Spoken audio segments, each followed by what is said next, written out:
ಬೆಂಗಳೂರಿನಲ್ಲಿ 2 ದಿನ ಮದ್ಯ ಮಾರಾಟ ನಿಷೇಧ. ಬೃಹತ್ ಪ್ರತಿಭಟನೆ ಹಿನ್ನೆಲೆ ಮುನ್ನೆಚ್ಚರಿಕಾ ಕ್ರಮ ಕೈಗೊಂಡ ಪೊಲೀಸ್ ಇಲಾಖೆ.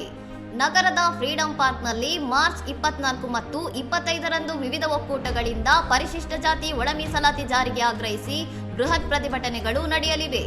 ಪ್ರತಿಭಟನೆಯಲ್ಲಿ ಸಾವಿರಾರು ಜನರು ಭಾಗವಹಿಸುವ ಸಾಧ್ಯತೆ ಇದ್ದು, ಕಾನೂನು ಸುವ್ಯವಸ್ಥೆ ಕಾಪಾಡಲು ಮಾರ್ಚ್ 24ರ ಬೆಳಿಗ್ಗೆ 6ರಿಂದ ಮಾರ್ಚ್ 25ರ ರಾತ್ರಿ 10 ಗಂಟೆಯವರೆಗೆ ಮದ್ಯ ಮಾರಾಟವನ್ನು ನಿಷೇಧಿಸಲಾಗಿದೆ. ನಗರದ ಒಟ್ಟು 8 ಪೊಲೀಸ್ ಠಾಣಾ ವ್ಯಾಪ್ತಿಗಳಲ್ಲಿ ಈ ಆದೇಶ ಅನ್ವಯವಾಗಲಿದ್ದು, ಉಪ್ಪಾರಪೇಟೆ, ಕೆಆರ್ ಮಾರ್ಕೆಟ್, ಕಾಟನ್ ಪೇಟೆ, ಕಲಾಸಿಪಾಳ್ಯ, ಚಾಮರಾಜಪೇಟೆ, ಶೇಷಾದ್ರಿಪುರಂ ಹೈಗ್ರೌಂಡ್ಸ್ ಮತ್ತು ಹಲಸೂರು ಗೇಟ್ ವ್ಯಾಪ್ತಿಯಲ್ಲಿ ನಿಷೇಧ ಜಾರಿಯಲ್ಲಿರಲಿದೆ. ಈ ಅವಧಿಯಲ್ಲಿ ಈ ಭಾಗದ ಎಲ್ಲಾ ಮದ್ಯದಂಗಡಿಗಳು, ಬಾರ್, ರೆಸ್ಟೋರೆಂಟ್ ಹಾಗೂ ಪಬ್ಗಳಲ್ಲಿ ಮದ್ಯ ಮಾರಾಟವನ್ನು ಕಟ್ಟುನಿಟ್ಟಾಗಿ ನಿರ್ಬಂಧಿಸಲಾಗಿದ್ದು, ಉಲ್ಲಂಘಿಸುವವರ ವಿರುದ್ಧ ಕಠಿಣ ಕ್ರಮದ ಎಚ್ಚರಿಕೆ ನೀಡಲಾಗಿದೆ.